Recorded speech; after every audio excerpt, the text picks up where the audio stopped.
আজকে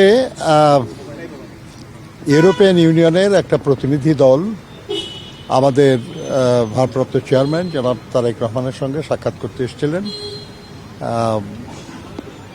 ওনার সঙ্গে আমরাও কয়েকজন ছিলাম।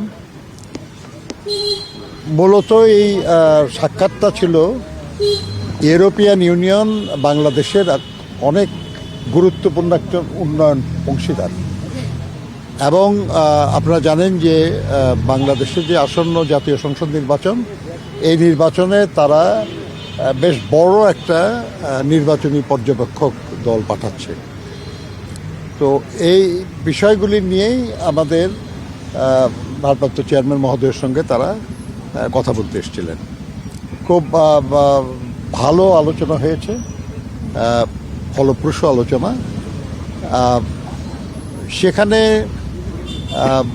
তাদের যে ছিল সেটা হলো যে আসন্ন নির্বাচন কেমন হতে যাচ্ছে এবং সেখানে আমাদের ভূমিকা কেমন কি থাকবে, এবং নির্বাচন শেষ হওয়ার পরে এ দেশের উন্নয়নের ব্যাপারে কি ভাবনা চিন্তা আর কি আমাদের। এ ব্যাপারে আমাদের ভারপ্রাপ্ত চেয়ারম্যান সাহেব অত্যন্ত স্পষ্টভাবে বলেছেন যে এই নির্বাচনটা যত দ্রুত সম্ভব করার দাবিটা মূলত আমাদেরই ছিল। আমরাই চাচ্ছি যে নির্বাচন যত দ্রুত সম্ভব, অর্থাৎ যে তারিখে নির্ধারিত আছে এই তারিখেই যেন হয় এবং শান্তিপূর্ণ যেন হয়, অবাধ এবং সুষ্ঠু যেন হয়। এই ব্যাপারে বিএনপির যে কমিটমেন্ট, বিএনপির যে আগ্রহ, এটা তিনি পুনর্ব্যক্ত করেছেন। তিনি এটাও বলেছেন যে দেশের মানুষ দীর্ঘদিন নির্বাচনে অংশ নিতে পারে নাই, ভোট দিতে পারে নাই। তারা অপেক্ষা করছে অধীর আগ্রহে যে একটা শান্তিপূর্ণ নির্বাচন হবে, সেখানে তারা অংশগ্রহণ করবেন এবং তাদের ইচ্ছা আকাঙ্ক্ষা তারা ভোটের মাধ্যমে প্রকাশ করবেন। আমরা এটার জন্য আমরা অপেক্ষা করছি।